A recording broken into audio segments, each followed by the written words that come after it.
los días que quedaban para poner seminarios, también con el cambio de dirección y todos estos temas. Así es que, bueno, dicho esto y excusándolo, pues voy a presentar yo a Ikram, que además es compañera del grupo de investigación.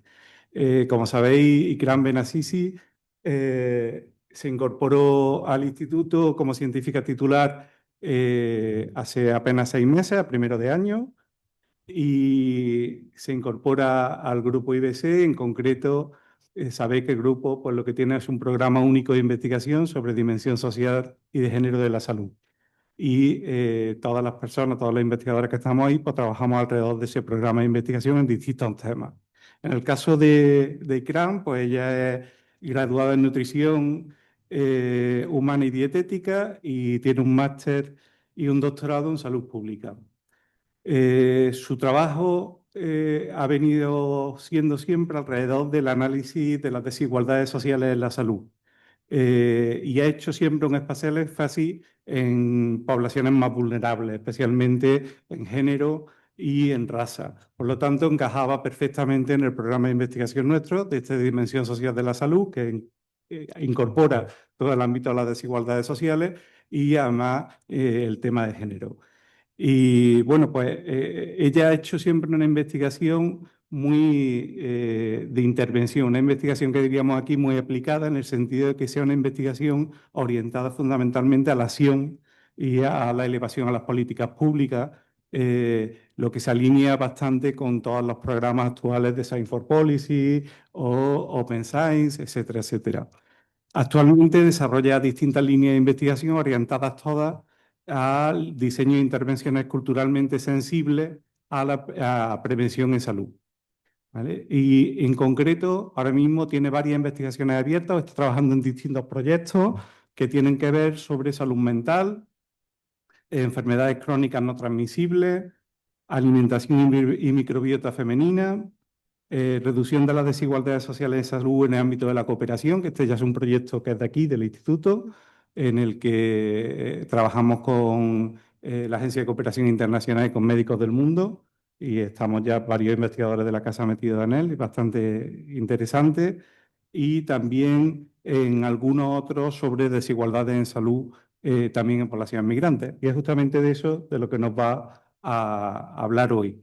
En una charla que lo que le dijimos es, bueno, pues tenemos la idea de que todas las personas que se incorporan al instituto, mucho más aquellas que se incorporan de forma estable o para estar mucho tiempo, pues se presenten al instituto pues, con una charla, que escojan un tema. El otro día lo hizo Ana Toledo y hoy pues le toca a ella, y le propusimos que hablara pues del tema que le pareciera bien en el marco de nuestro proyecto de investigación, y he elegido este tema. Así es que bienvenida al instituto, a los seminarios, y nada, pues a escucharte, ¿vale? Creo que faltaba Ana, ¿no? Ana, Sí, ven. yo le acabo de avisar, pero Vale, no pues sé. empezamos mientras llega. Muchas gracias, Rafa. Buenos días a todos y a todas. Muchas gracias por estar aquí. Yo voy a presentar este seminario que se centra en un tema que atraviesa mi trabajo desde hace varios años, que son las desigualdades sociales en salud en población migrante. Y lo haré desde una perspectiva interseccional y estructural, poniendo el foco tanto en los determinantes estructurales de la salud de esta población como en las posibles vías de intervención en las que estoy trabajando. Y para situarnos un poco, este es el índice en torno al cual va a girar la presentación. Primero voy a contextualizar mi área de investigación, quién soy, desde dónde investigo. Vamos a ver la evolución de la población inmigrante a nivel internacional y luego en España. Vamos a hablar de los determinantes sociales de la salud de la población inmigrante, los principales problemas que tiene la salud inmigrante en España y las desigualdades sociales tanto en población adulta como en la infancia. Y por último, voy a poner relacionado con esta temática las líneas actuales en las que estoy trabajando. Para empezar, como comentaba Rafa, de formación base, soy graduada en nutrición humana y dietética y máster y doctora en salud pública, que es una intersección entre la biomedicina y las ciencias sociales, con una trayectoria investigadora que se ha centrado en salud pública, en los determinantes sociales, con especial atención a la raza y al género.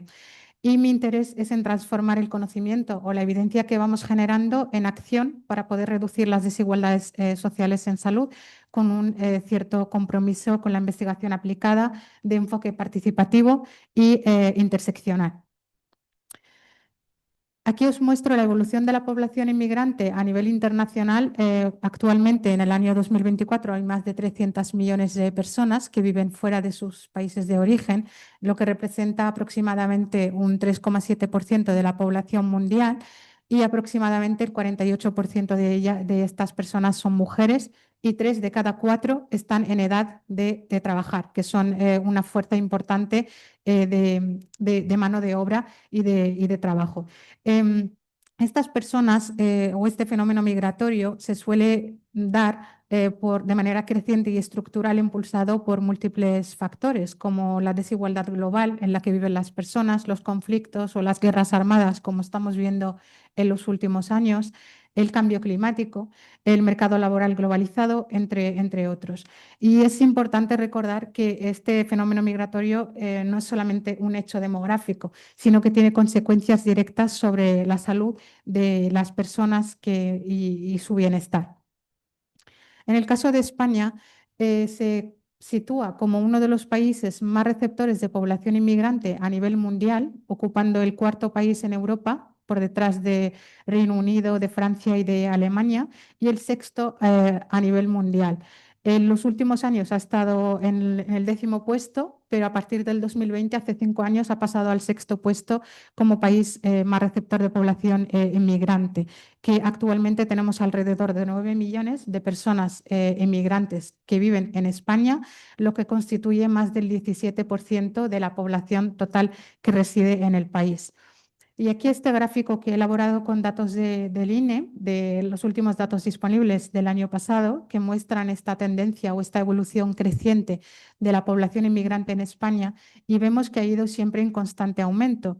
Quitando esta disminución que observáis, que se refiere al año 2008, que coincidió con la recesión económica en el país, y posteriormente empezó a verse otra vez un aumento significativo, situándose ahora en aproximadamente 9 millones de personas que han nacido en el extranjero. Y aquí cabe resaltar una limitación de estos datos, que realmente son mucho más las personas inmigrantes. Aquí solamente se considera las personas que han nacido en el extranjero, pero no se tiene en cuenta a los hijos o descendientes de inmigrantes, que también, como hablaremos más adelante de las desigualdades sociales en la infancia, también es un gradiente social que les afecta. Y hay que destacar que la población inmigrante no es un grupo homogéneo, sino que es bastante diversa en cuanto a trayectorias migratorias, en cuanto a origen del país y en cuanto a motivos de migración. Y mi línea principal de trabajo de este seminario, la que voy a presentar, es la que liga la migración y la salud y que es un concepto que incluye la idea de que existen determinados factores y condiciones que influyen en la salud de las personas migrantes, lo que se conoce como los determinantes sociales de la salud, que la OMS los define como las condiciones en las que las personas nacen, crecen, viven, trabajan y envejecen, y que afectan de manera directa a la salud de las personas en sus múltiples dimensiones. En el caso de las personas migrantes, el propio proceso migratorio ya es un determinante que condiciona y les pone una etiqueta para su salud. Y estos determinantes se clasifican en diferentes niveles o diferentes capas, empezando por el país de origen, con las características que tiene, el tránsito migratorio o el viaje migratorio y el país de destino. Por lo tanto, es necesario y fundamental comprender todos estos determinantes en estos diferentes niveles para que cuando hagamos intervenciones en salud sean justas y eficaces y sean sostenibles en el tiempo. Aquí en este modelo se muestra, bueno, existen diferentes modelos, ¿no?, que nos hablan o nos explican los determinantes sociales de la salud. El más utilizado es el de la Organización Mundial de la Salud, creado a través de la Comisión de los Determinantes Sociales en el 2010.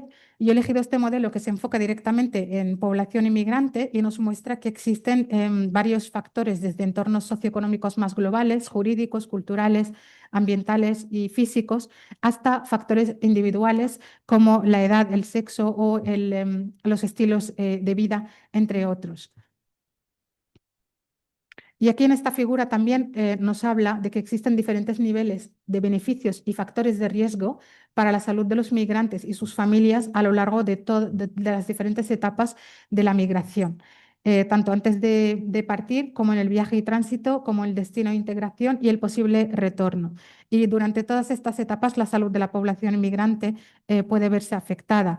En la fase premigratoria o en el país de origen pueden verse conflictos, violaciones de derechos humanos, torturas, cambio climático, que estamos viendo que está también aumentando este proceso migratorio, que se suele dar sobre todo entre países en vías de desarrollo hacia países con rentas más altas o con mercados laborales que suelen ser atractivos para estas personas que migran en búsqueda de una mejor calidad de vida.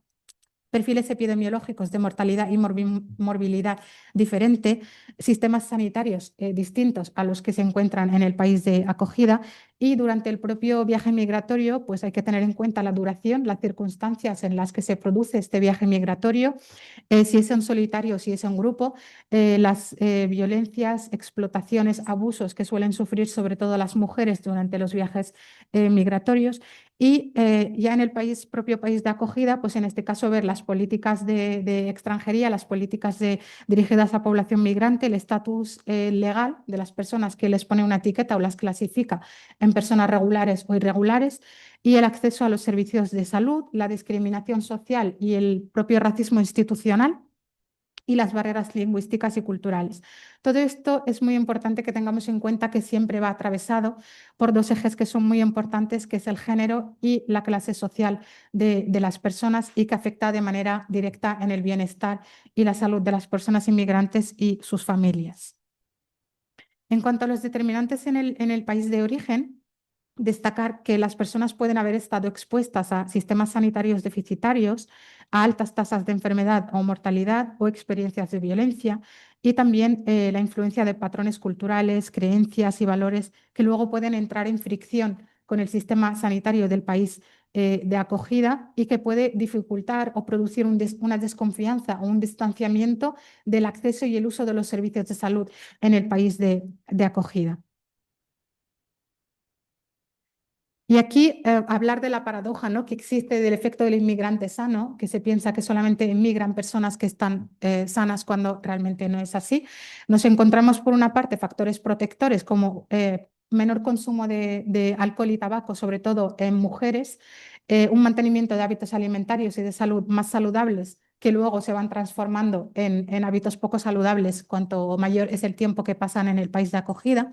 Pero también encontramos factores de riesgo, que aquí también el género, como veremos más adelante, juega un papel determinante, como la falta de hábito o el rechazo hacia el uso de métodos anticonceptivos, la situación de riesgo elevada de infecciones de transmisión sexual y la elevada tasa de embarazos no deseados entre mujeres inmigrantes. Durante el trayecto migratorio, este puede ser una etapa de alta vulnerabilidad porque hablamos de viajes largos, en condiciones precarias, poco seguras, atravesando fronteras a menudo sin garantías legales ni condiciones sanitarias, y también aparecen enfermedades transmisibles relacionadas con situaciones de violencia especial contra las mujeres, situaciones de tráfico de personas, y también se propicia la aparición de enfermedades no transmisibles por todo este estrés, esta incertidumbre en la que suelen viajar estas personas, y estas condiciones de falta de salubridad también en estos viajes, y esta exposición a accidentes, a robos, a violencia física y psicológica. Y ya una vez estas personas llegan al país de acogida, existen estos 4 determinantes claves que van a estar modulando su salud durante todo el tiempo que van a estar residiendo en el país de acogida, que son, por una parte, el estatus jurídico, la etnia o la raza, la clase social y el género. Cuando hablamos del estatus jurídico, el hecho de que las personas se encuentren en situación administrativa regular o irregular ya de por sí les pone una etiqueta que va a determinar sus derechos como seres humanos, desde las condiciones de poder acceder a trabajar, a vivienda, a educación o atención sanitaria. Incluso cuando estamos en un país como España, que contamos con una cobertura universal, existen barreras estructurales en el acceso y el uso de los servicios de salud para esta población. Y posteriormente en la raza existe un vínculo, una herencia estructural, ¿no?, entre el racismo y la salud. Las personas sufren xenofobia y racismo social vinculado también a discriminación institucional. y esto pues afecta de manera directa en su salud física y mental porque viven en estrés crónico, en ansiedad y depresión y con barreras para acceder a los servicios de salud mental. Normalmente la clase social de las personas inmigrantes suele ser de las clases sociales más bajas, suelen asentarse en los estratos socioeconómicos más bajos de los países de acogida, suelen vivir en barrios marginales, en zonas degradadas, con baja inversión, con altas tasas de desempleo, lo que se asocia a peor estado de salud general, viven en mayor aislamiento social, en alta segregación laboral, ocupando empleos precarios, lo que afecta a su acceso a los servicios de salud, a su salud física y mental. Y esta segregación laboral no se explica por la baja formación académica. Muchas veces existen personas inmigrantes cualificadas que se ven obligadas a ocupar trabajos precarios porque no pueden acceder a trabajos dignos según sus cualificaciones y suelen ocupar en la mayoría de las ocasiones trabajos manuales. Y un factor protector en las investigaciones que hemos estado realizando, hemos visto que las redes sociales suelen mejorar, ¿no? el bienestar y la salud de estas personas. El género es un factor importante y determinante cuando hablamos de población inmigrante, porque por el mero hecho de que las mujeres tengan un proyecto migratorio propio no es una condición ni necesaria ni suficiente para evitar relaciones basadas en la desigualdad de género y que tengan un impacto fuerte sobre su salud. Ya en el país de acogida existen relaciones de poder que persisten, que impactan en la salud. Por ejemplo, las mujeres que migran solas nos contaban que se encuentran con falta de poder para negociar el uso de métodos anticonceptivos, por ejemplo, de que sus parejas masculinas rechazaban el uso del anticonceptivo, lo que las pone en una condición de mayor riesgo de enfermedades de transmisión sexual. También los roles de género que se establecen o que condicionan y dan unos roles específicos según el sexo de las personas, también salían en las investigaciones que realizábamos con población inmigrante. Las mujeres que vienen a España por reagrupación familiar suelen dedicarse a más trabajo reproductivo, sin contar con remuneración y suelen estar más aisladas socialmente, mientras que las mujeres activas suelen insertarse en la economía sumergida, sobre todo en servicio doméstico o encontrándose en situación de prostitución. En el trabajo se caracteriza por jornadas sin contrato, con poca autonomía para negociar los derechos. Entre ellos, uno de los derechos es poder acudir al médico o a los servicios de salud. Y están más expuestas las mujeres a violencia, a estigma y a riesgo de enfermedades de transmisión sexual. En el caso de los hombres, también el género modula esta segregación laboral diferenciada y suelen estar en trabajos con mayor siniestralidad laboral, como la construcción o la agricultura, entre otros. Otro determinante estructural de la salud en el país de acogida es la falta de adaptación cultural de los sistemas sanitarios, que suelen estar asentados sobre un único molde cultural, y esto pues dificulta, ¿no?, este acercamiento, este uso de estos servicios de salud. El desconocimiento del idioma o las barreras culturales y lingüísticas también refuerzan este distanciamiento del sistema sanitario. Por lo tanto, la evidencia que hemos visto es que existen beneficios en salud cuando los servicios son lingüísticamente accesibles a estas personas, son culturalmente competentes, son mediados por profesionales interculturales y tienen en cuenta la situación administrativa de las personas, que condiciona cómo acceden a los servicios de salud. Perdón.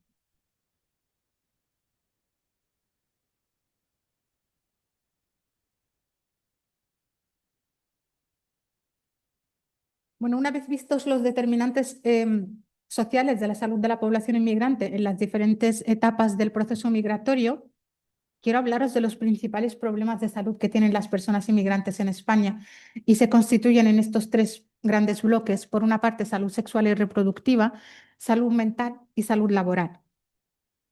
En cuanto a la salud sexual y reproductiva, existen peores resultados de salud y calidad de vida en mujeres inmigrantes comparadas con mujeres autóctonas por enfermedades prevenibles. Hay una mayor prevalencia de violencia de género y diferencias reproductivas. Aquí la importancia, como comentaba al inicio, de no tener al grupo de población inmigrante como un grupo homogéneo, la importancia de tener en cuenta el país de origen. Por ejemplo, en los partos prematuros y de bajo peso se dan más en mujeres provenientes de Latinoamérica, frente a que parece que es un factor protector en mujeres que vienen del Magreb o del norte de África.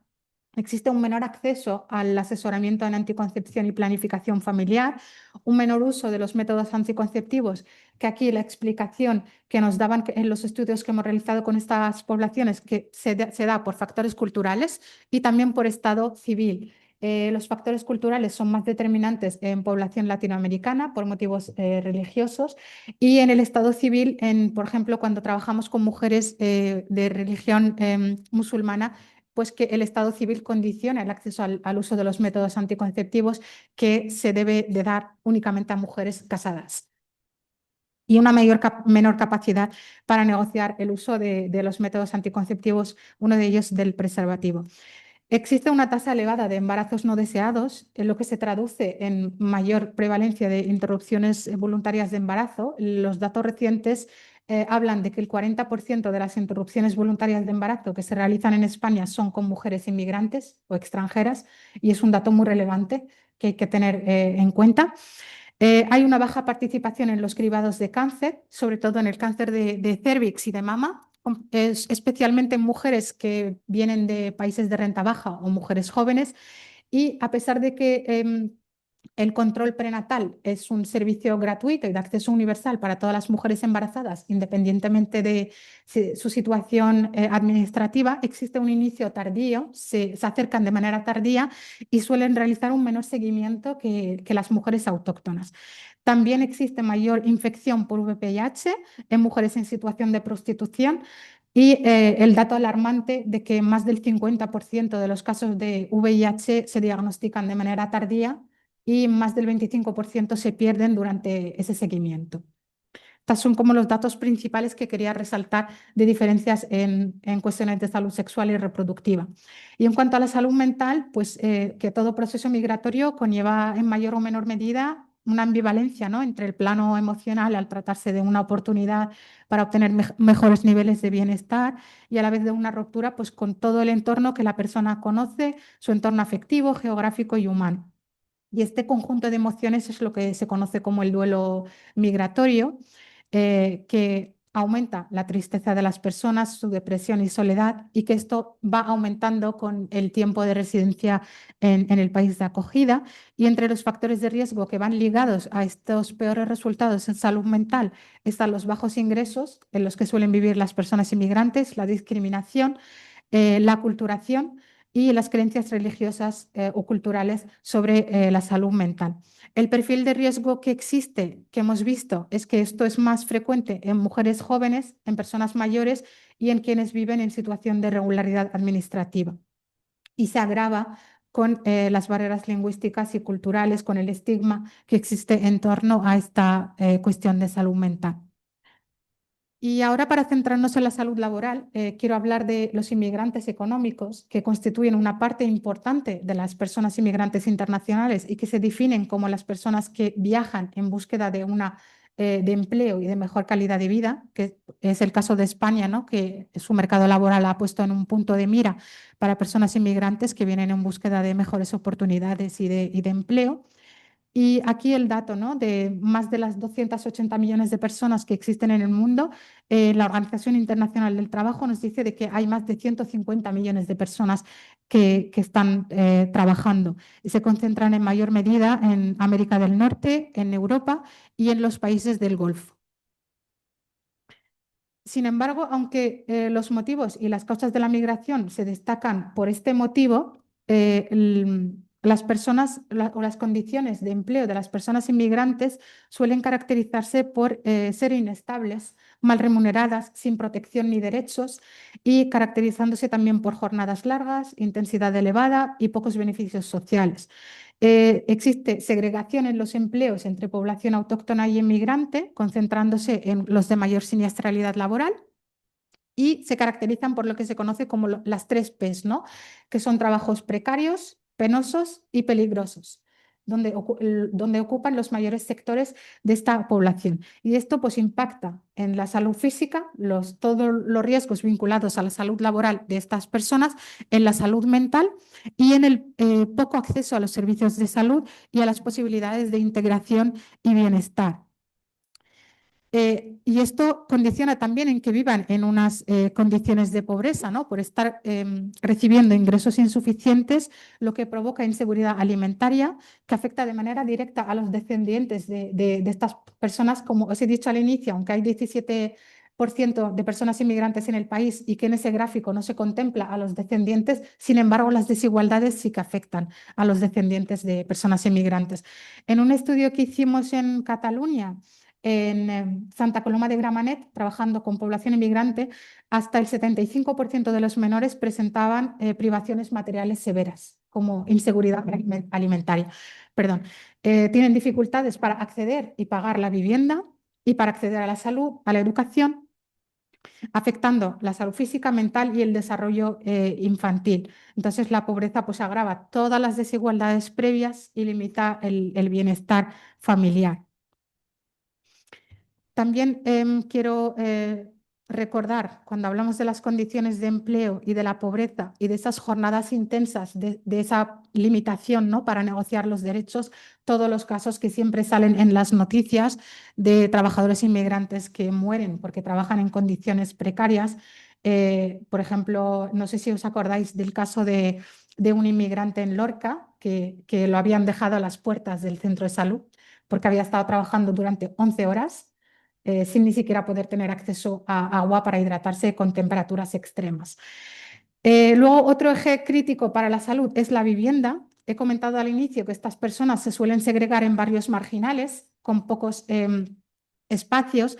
Las viviendas de las personas inmigrantes suelen tener un tercio menos de espacio por habitante que las personas autóctonas y esto vimos, ¿no?, durante la pandemia, cómo afectaba a la salud el tipo de vivienda que tienen las personas. Son espacios reducidos y hacinados, que esto se relaciona con problemas de salud pública de manera directa, suelen sufrir mudanzas frecuentes y alquileres inseguros, suelen tener dificultad para acceder a los alquileres, suelen tener también dificultad a lo mejor para acceder a ayudas de vivienda por la falta de documentación. Y esto pues afecta al descanso, a la salud mental, al crecimiento y al desarrollo infantil. Y también hemos visto que las personas que vivían en viviendas hacinadas solían acercarse menos a los servicios preventivos que las personas que viven en viviendas con unas condiciones más dignas. Aquí quiero mostrar este cómic que acaba de salir esta semana, realizado por el Consejo de la Juventud de Euskadi, que muestra, ¿no?, este racismo inmobiliario al que se enfrentan las personas inmigrantes, ¿no?, dice cuando tu origen, cultura o color de piel afecta tu derecho a una vivienda digna, y en las llamadas, ¿no?, de que responden: lo siento, no alquilamos a extranjeros.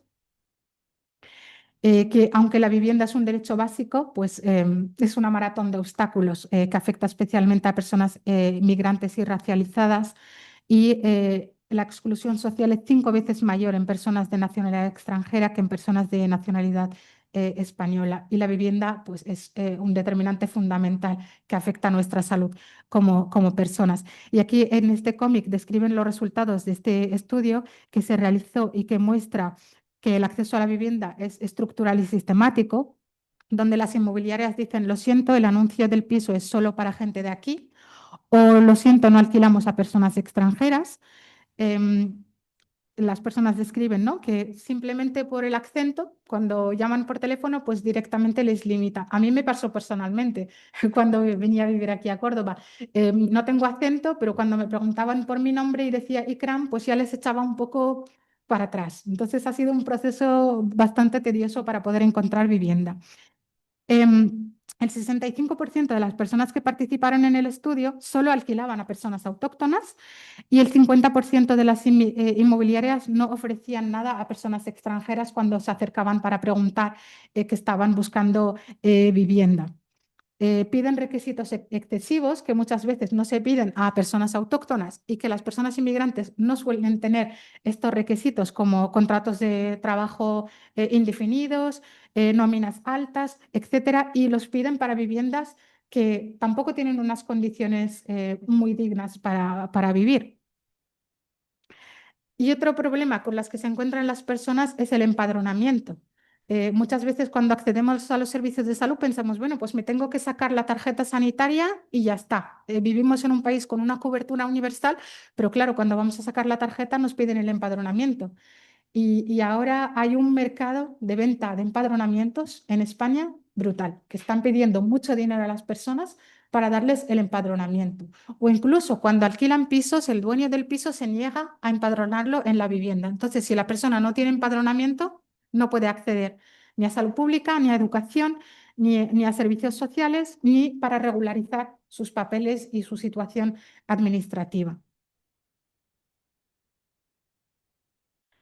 Y también no solamente el racismo estructural, también el racismo social, ¿no? Muchas veces actitudes xenófobas de pues, personas que no quieren vivir cerca de personas inmigrantes, prefieren que en su bloque no viva gente inmigrante y así como se describía, ¿no? En este estudio que nos muestran con este cómic, dice yo evitaría vivir en un barrio con mucha inmigración o los bulos, ¿no? Que van circulando de que los inmigrantes son los que se benefician de todas las ayudas que existen en el país, etcétera.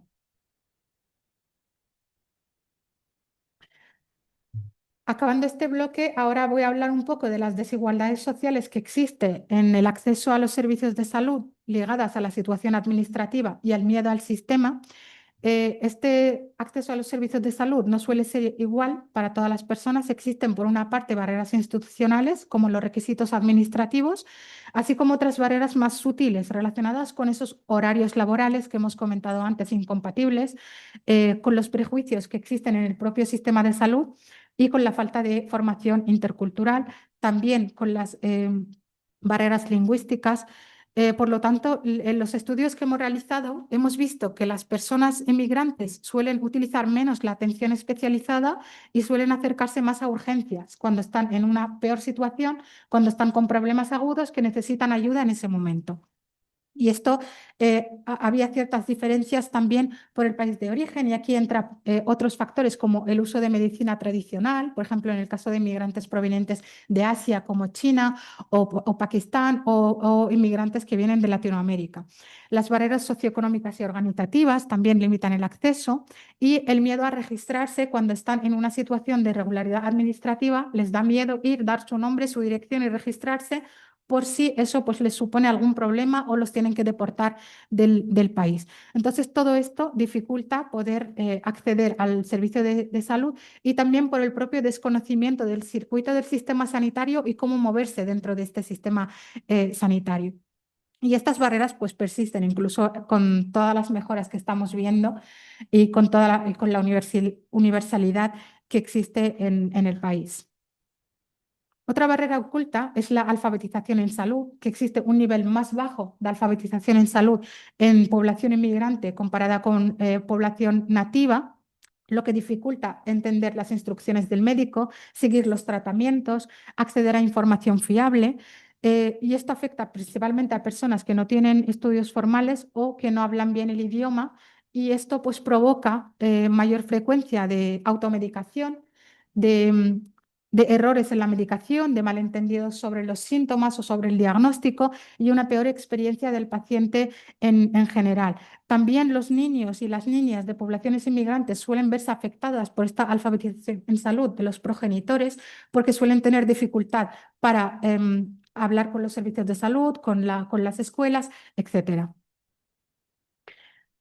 Todas estas desigualdades que hemos visto no solamente afectan a la población adulta, también afectan a los niños y niñas, ya que las desigualdades comienzan desde su infancia más temprana.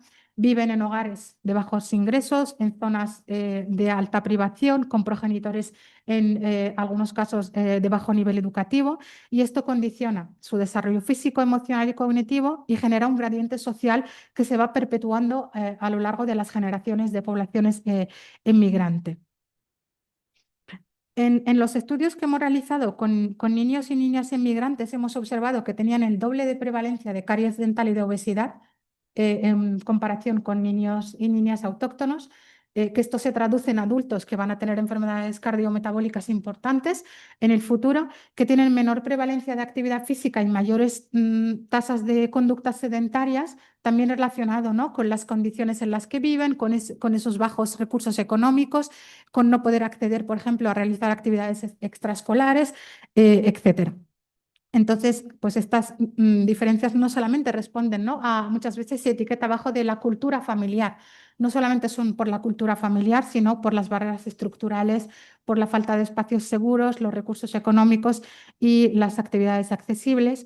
Y por lo tanto, el estatus migratorio de los padres y las madres impacta más allá de una generación, provocando una cronificación de estas desigualdades en salud y una peor salud percibida, mayor obesidad y mayor vulnerabilidad social en los descendientes de personas inmigrantes. Aquí mostraros un ejemplo de una revisión sistemática que realizamos sobre la alimentación de población inmigrante, donde también vimos desigualdades cuando comparábamos con población autóctona. Y esto se relaciona con el fenómeno que se llama aculturación dietética, que es cuando las personas inmigrantes adoptan los hábitos alimentarios del país de acogida. Y aquí sí que vimos paradójicamente que el país de origen sí que influía de manera directa. Los inmigrantes que vienen de países mediterráneos, por ejemplo, de Marruecos, de Argelia, suelen tener mejores dietas cuando llegan, pero luego con el paso del tiempo son peor estas dietas.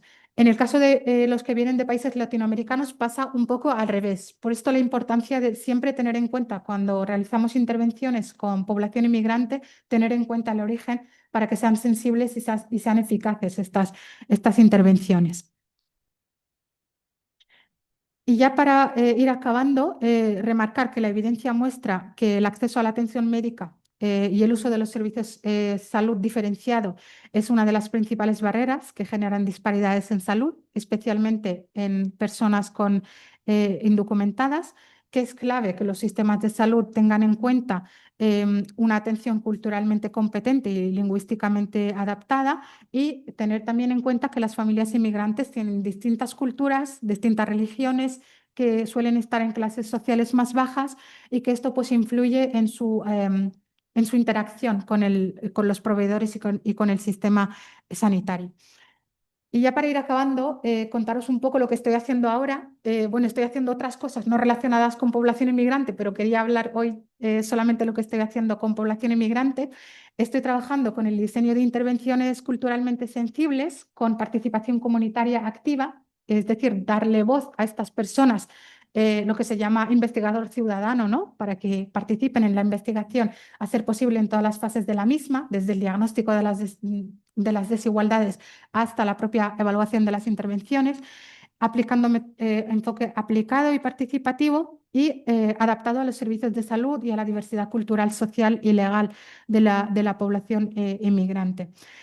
Concretamente, estoy trabajando en dos propuestas. Estoy escribiendo una propuesta ERC Starting Grant para la implementación de estrategias culturalmente adaptadas para la equidad en el manejo y la prevención del síndrome metabólico en población inmigrante, porque vista las tasas de obesidad, de la baja control de hipertensión arterial, el colesterol elevado, el cambio de la dieta que suelen ver estas personas con el paso de los años, estamos viendo perfiles de alto riesgo en síndrome metabólico.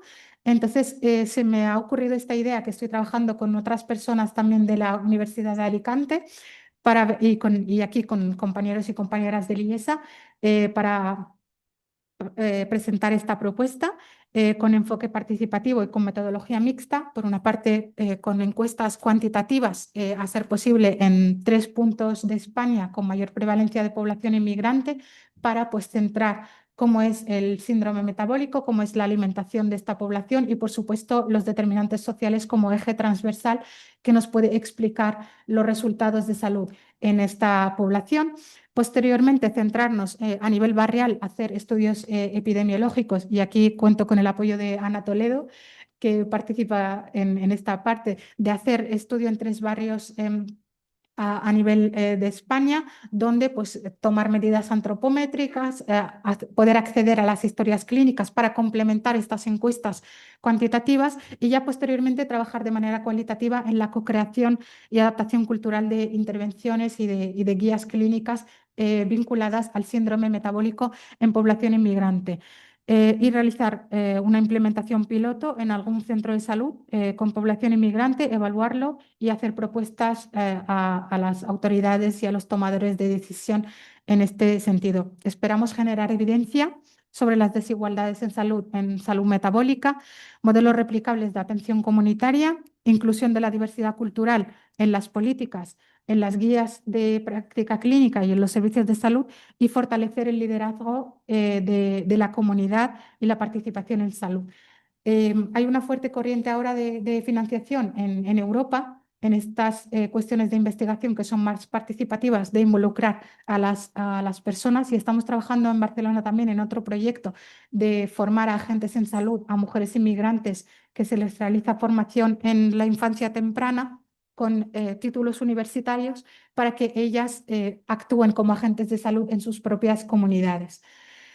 Y la otra propuesta es en la convocatoria de Conecta de la Fundación La Caixa, en la que el IESA estamos colaborando con Médicos del Mundo y con Women in Global Health, que estoy coordinando la parte de convocatorias en Women in Global Health, y lo que queremos hacer es escuchar desde las propias voces de los inmigrantes sobre su salud mental, identificar barreras, resiliencia como factor protector y acceso equitativo a los servicios en España. Entonces, queremos analizar, por una parte, la salud mental y las barreras de acceso a los servicios, así como incluir el papel de la resiliencia como factor protector, como activo en salud de estas personas. Estamos realizando una revisión sistemática sobre lo mismo. Estamos trabajando en Madrid, en Barcelona y en Alicante con barrios con alta prevalencia de población inmigrante, con escalas validadas para evaluar el malestar psicológico de las personas inmigrantes, incluyendo ansiedad, depresión, y incluyendo también recogiendo información sobre resiliencia, sobre determinantes sociales de la salud. Y en la parte cualitativa queremos hacer enfoques de entrevistas y grupos focales, tanto con personas migrantes como con profesional sanitario en los servicios de salud mental, con un enfoque de equidad, de género, de interseccionalidad y de participación comunitaria. Y bueno, pues también queremos aquí incidencia política a través de la evidencia que vayamos generando. Y bueno, esto es todo lo que quería contaros. Muchas gracias.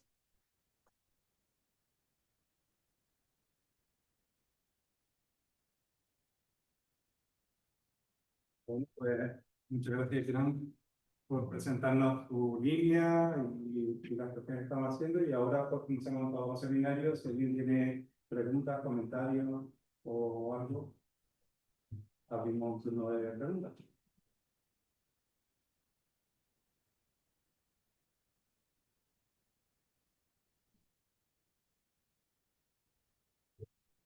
Ante todo, quiero dar la bienvenida de nuevo y agradecer la presentación. Me he quedado un poco asombrado por la amplitud de temas, de cuestiones tan profundas que estás tocando, ¿no? Y estaba pensando, digo, esa jornada de 11 horas de los inmigrantes, pues la tuya también tendrán doble jornada con la familia y todo eso. Mm, hay algunas cosas que me has tocado muchos temas un poco dentro del ámbito de la inmigración y la salud, pero muy distintos. Has insistido mucho en la cuestión de la segunda generación o la tercera.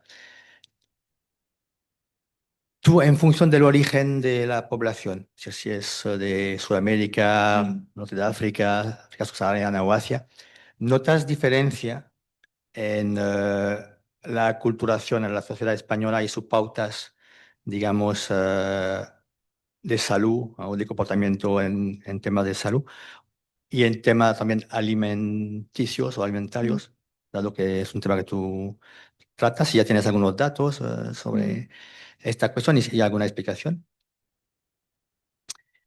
Y una pregunta también es sobre la elección de los distintos sitios de observación o de estudio, ¿no? Porque Madrid, Barcelona y Alicante, ¿no? Vale. Y si en un futuro también piensas en integrar alguna ciudad de Andalucía. Muchas gracias. Gracias. En cuanto a las diferencias en aculturación entre descendientes, se ve que están peor los niños y las niñas de inmigrantes en comparación con los niños y las niñas nativos. Pero es una tendencia más globalizada. Es decir, las diferencias por origen se ven entre los de la primera generación en cuanto a aculturación, por ejemplo, en cuestiones de alimentación o de privación, de inseguridad, pero entre los niños y las niñas no se ven diferencias por origen. sí que esto tiene que ver con el proceso de globalización, pero afectando de manera negativa a la salud de estos niños y estas niñas. Sí que en la revisión sistemática que hemos hecho, ahí clasificamos por población adulta y por población adolescente e infantil, y sí que vemos este gradiente, que en los adultos un factor explicativo es el país de origen, pero en los niños y las niñas es negativo, pero no se explica por el país de origen. De acuerdo. Y en cuanto a por qué elegimos estas tres ciudades, porque realmente son las que tienen mayor prevalencia de población inmigrante, también en cuanto a diversidad de origen, que nos interesa explorar, porque la mayoría de las encuestas que se hacen a nivel de Europa y de España en cuestiones de salud, se suele meter a todos los inmigrantes en el mismo saco. Entonces, claro, nos dan resultados que sí que muestran peores resultados en salud, pero no sabemos realmente quién está más afectado que en otra. Entonces, la importancia de clasificar en este sentido. Y en Andalucía sí que estoy pensando en incluir, sobre todo, había pensado en Almería, en alguna zona con población que se dedica al trabajo en la agricultura como elegido. Creo que hay un porcentaje bastante elevado de personas inmigrantes, sobre todo en África subsahariana, África, que residen. Entonces podríamos ampliarlo, pero bueno, siempre depende del presupuesto que tengamos para hacer la investigación. Sí. Ana, pasa.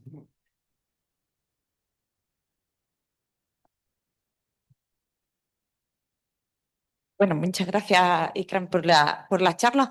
Eh, Continuando con lo que acabas de decir, o quizás Huelva.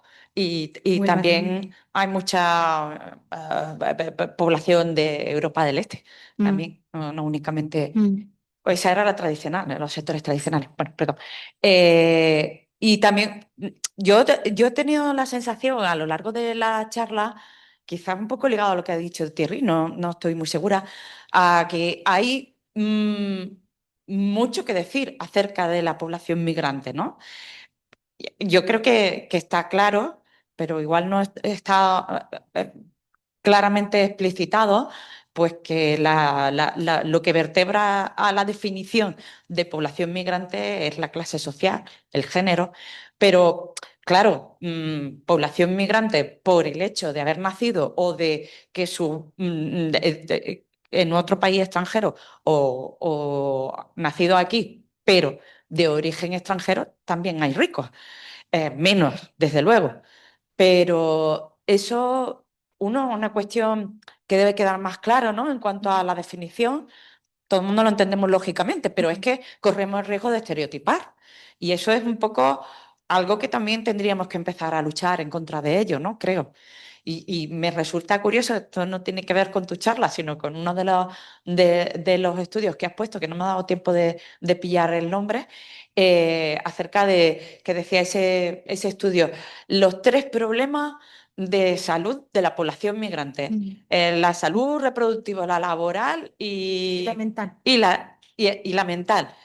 Otra vez, estereotipando completamente lo que significa cuál es lo único que es importante para las mujeres y para los niños y niñas en la población migrante. Esa es la que primero me viene al ojo claro, pero igualmente, ¿no? Que todos tienen que tener problemas de salud mental, que seguramente no serán los mismos, aunque evidentemente ya el hecho de hacer la trayectoria migratoria tiene un problema, pero que se vive de manera diferente por cada familia, cada persona. Y entonces, pues, un poco en ese sentido, ¿no? Dejamos escapar muchas veces, precisamente en este enfoque de salud y determinantes sociales de la salud, déjame que lo critique, pues muchos estereotipos que quedan ahí latentes.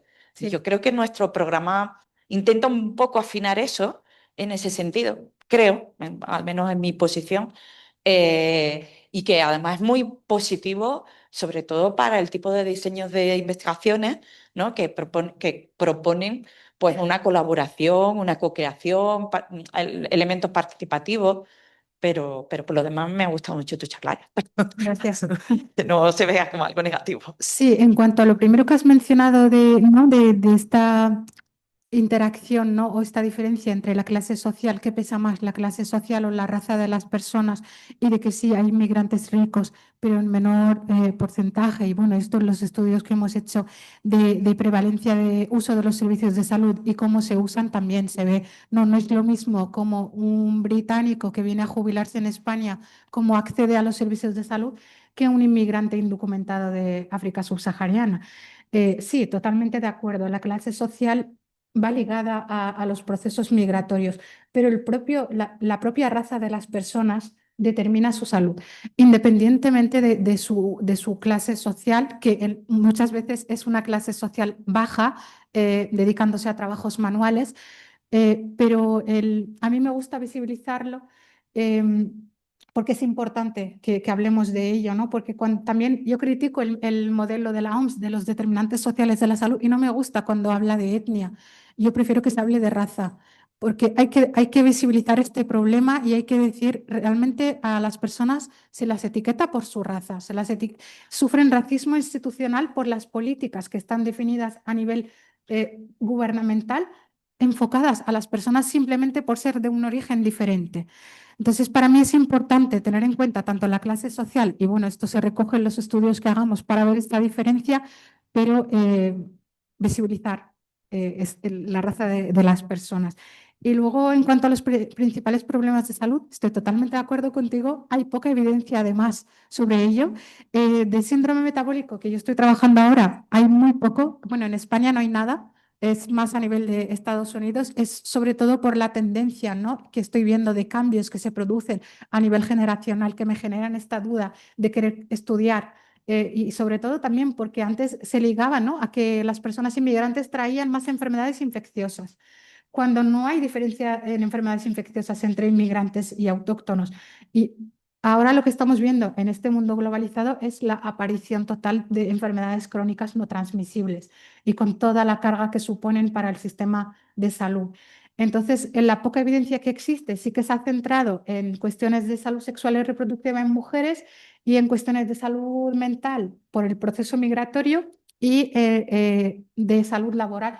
Porque, bueno, en el grupo de la Universidad de Alicante hemos estado trabajando durante mucho tiempo en cuestiones de salud laboral, pero poco más. Entonces hay que estudiar más, hay que ver más cuáles son los problemas que existen también para visibilizarlos. Yo he presentado o he proyectado lo que he encontrado de que hay hasta la fecha de ahora. La verdad es que la evidencia científica con población inmigrante no tiene mucho recorrido en España, sobre todo desde una perspectiva social. Entonces estamos como en esta línea que está en auge comparada con otros países que sí que llevan mucha más trayectoria y mucho más avance en este tema. ¿Algún otro comentario, pregunta? ¿Tino? Hola, hola. Que ahora ya que han abierto un poco el melón ese, yo cuando estuve 10 años viviendo en Londres, que también era inmigrante, de alguna manera, Sí.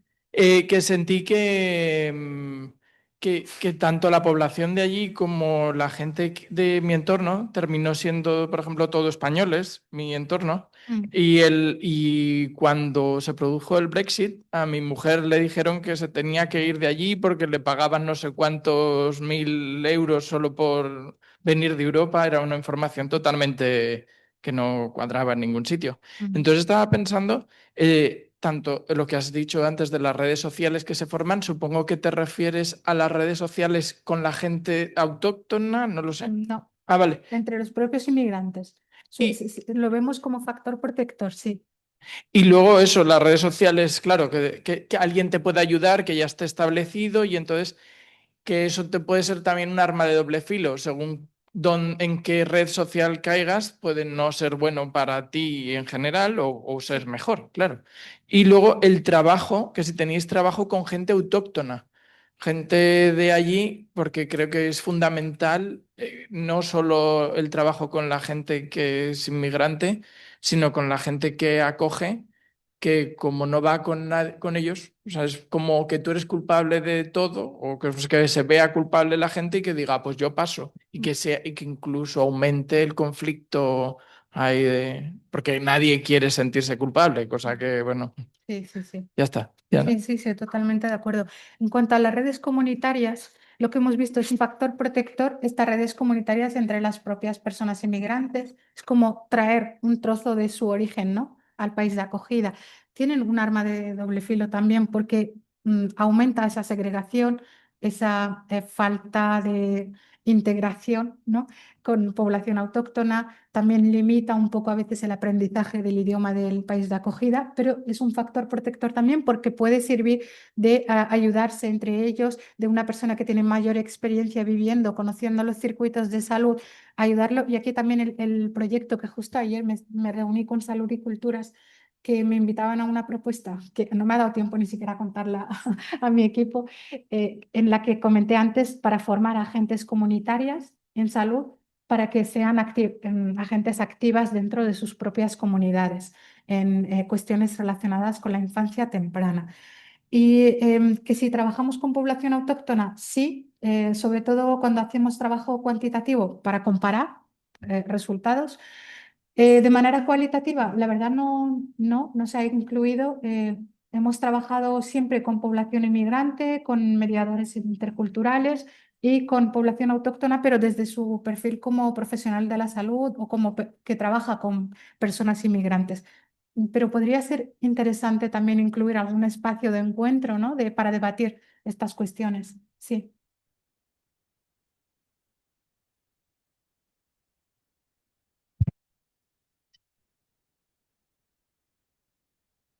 Isabel. Sí, muchas gracias, Ikram, por tu presentación. Yo estaba escuchándote, he estado trasladando el esquema que tú nos traes a las temporeras de la fresa de Huelva, ¿no? Es otra población muy específica, ¿no?, como tú has nombrado con el ejido, que ahí yo creo que todo esto se multiplica, ¿no? Y el estudio de esa realidad en concreta tiene que ser muy complicado, porque al final, ahora mismo, antes creo que venían más hombres, sobre todo de Marruecos y de otras zonas, pero ahora la mayoría son mujeres.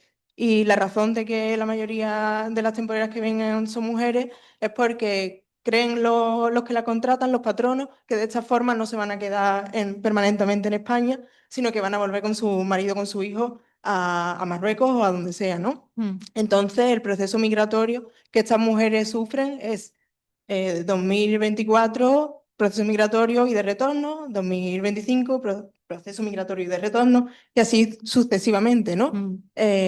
Bueno, y por no hablar, por supuesto, de que la mayoría de ellos viven en asentamientos, que todos los años sufren incendios, provocados o no, pero bueno, ¿no? Es una realidad difícil de estudiar y que quizá, bueno, en estudios cuantitativos eso se escapa totalmente, ¿no? Porque no son, entiendo, ¿no?, que no son reconocidas como migrantes en España porque siempre vuelven a sus lugares de origen, ¿no? Pero bueno, ahí lo Sí, dejo. muchas gracias, Isabel. Sí, hay además un grupo que está trabajando en un proyecto de investigación, concretamente en Huelva, con mujeres temporeras de la Fresa de la Universidad de Lleida. Te digo el nombre de la investigadora principal por si quieres leer sus trabajos. Es Erika Viunes, es mediano. Se ha presentado, Erika se presentó en 2 ocasiones a las plazas de científica titular del grupo Sí. y tenemos contacto con ella. Y precisamente están haciéndolo desde un enfoque cualitativo, porque como comentas, cuantitativo no te deja profundizar mucho en todos estos procesos sociales de la migración que viven estas mujeres. Y sí, eligen que sean mujeres que estén casadas, que tengan hijos, para asegurarse de que se van a volver y que no se van a quedar aquí. Entonces es como que cada año les piden más condiciones para poder venir a trabajar y sí, es con todos los determinantes que hemos contado en el país de origen, venir aquí, asentarse y luego volver otra vez al país de origen con las características que tienen en el país de origen, con la situación epidemiológica y social que tienen en el país de origen. Y bueno, pues están estudiando y ahí tienen resultados muy interesantes en este proyecto, sobre todo de violencia, salen también casos de violaciones, de abuso sexual hacia estas mujeres que están trabajando en Huelva. Sí, es muy interesante y yo creo que aquí, como bien has dicho, el enfoque cualitativo es fundamental.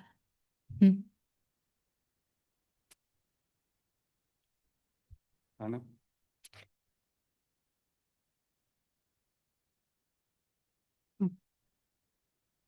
Hola, bueno, muchas gracias. Me ha gustado mucho la presentación, me gustan mucho las propuestas de futuro, que habíamos hablado algo, pero me gusta verlas así concretadas y me parece que tienen muy buena pinta. Que yo me gustaría si nos pudieras hablar un poco más nos has hablado de que el 75% de los menores tenía inseguridad alimentaria en contextos con padres migrantes, y me gustaría si nos podías concretar un poco más qué es la inseguridad alimentaria y en qué, o sea, y en qué se concreta. Vale, gracias, Ana. Pues la inseguridad alimentaria se refiere básicamente a no poder acceder a alimentos que necesitan las personas, alimentos nutritivos, por así decirlo, saludables, y esto se ve en todas las personas cuando tienen pocos recursos económicos y sobre todo pues, en personas inmigrantes. Como hemos dicho, si trabajan en empleos precarios recibiendo poco dinero, es un círculo vicioso. Los altos costes de la vivienda, cada vez más, que tienen que pagar vivienda para poder tener empadronamiento y con eso continuar regularizando su situación administrativa. Lo que comentaba Isabel, de que tienen que volver las mujeres, no lo he contado, pero las personas inmigrantes tienen que estar renovando sus papeles cada X años y les piden una serie de condiciones para poder regularizar su documentación administrativa en el país.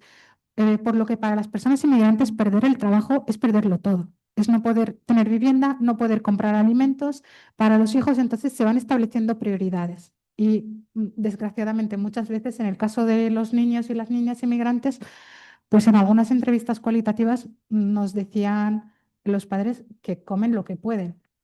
Y ya está, es muy duro, pero es así, o sea, tienen prioridades y por eso está más esta cuestión de inseguridad alimentaria presente en este porcentaje, ¿no? Sin migrantes comparado con autóctonos y autóctonas. Que bueno, esperemos que mejore con la estrategia ahora que hay de comedores escolares, que ha salido con el Ministerio de Consumo hace pocos meses, sobre cuestiones relacionadas con la inseguridad alimentaria con las familias, de al menos poder garantizar una comida buena al día en los colegios de todos los niños y las niñas. A ver si con esto se ven mejoras en este sentido.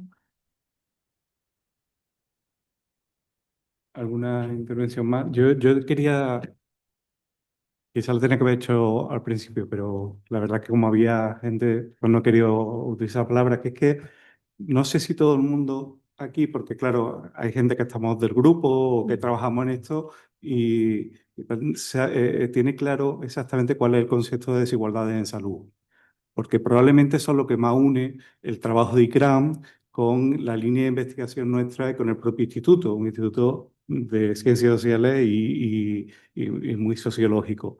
Entonces, porque veo que muchas cuestiones que se están tratando, que podríamos haber hablado de la raza, del género o de la clase social o de todo ello en conjunto, porque fundamentalmente la base de todo esto lo que está son vulnerabilidades o desigualdades en la estructura social. Y esta es la clave de eso, ¿no? Entonces, que aclarara un poco eso, porque quizás es lo que le da ligazón a plantear este tema sobre inmigración, pero igualmente podría ser sobre otra cuestión.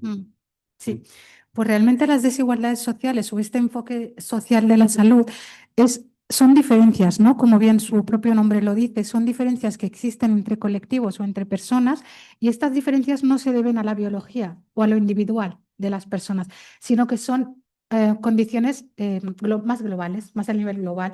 Y aquí no lo he mostrado en ninguna diapositiva, pero el modelo de los determinantes sociales de la salud lo explica bien, que son por una parte factores estructurales de distribución de recursos, distribución de poder entre las personas, y factores más intermedios como vivienda, clase social, género, etnia, edad, etcétera. Entonces, las desigualdades en salud no son inevitables, se pueden evitar cuando tratamos las causas de las mismas y modulamos estas causas, cuando vamos a la raíz de los problemas o incluso estudiar las causas de las causas. Y aquí entra lo cualitativo más que lo cuantitativo. Entonces, son evitables, son injustas y se pueden trabajar sobre ellas teniendo en cuenta que no podemos culpabilizar o responsabilizar al individuo de su propia salud, de decirle a una persona, eres obesa porque quieres estar obesa, sin tener en cuenta si esta persona tiene espacio para hacer ejercicio físico, si tiene recursos suficientes para acceder a una alimentación saludable, si tiene tiempo para hacer ejercicio, que muchas veces queremos y no podemos, y también el género, ¿no? Si, no sé, su rol de género pues le permite hacer ejercicio, en el caso de la obesidad, pero en cualquier resultado en salud podemos aplicarle la perspectiva de los determinantes sociales y poder comparar y ver cómo, haciendo incidencia política, nombrando las causas, reducirlas o, en el mejor de los casos, eliminarlas. Entonces yo incorporo esta perspectiva social, no me centro en lo biomédico, en el modelo hegemónico de la salud, de lo biomédico, de explicarlo por factores biológicos, sino por factores sociales, que es lo que realmente está modulando la salud de las personas, el bienestar de las personas en las diferentes dimensiones de la salud. No sé si ha quedado claro, es un campo bastante global. Pero bueno, si no ha quedado claro, podemos tenerlo para otra charla, otro debate, o si necesitáis material para ello, puedo compartir artículos también que resumen mucho esta perspectiva y hablan de ello. Pues si no hay ningún otro comentario, solo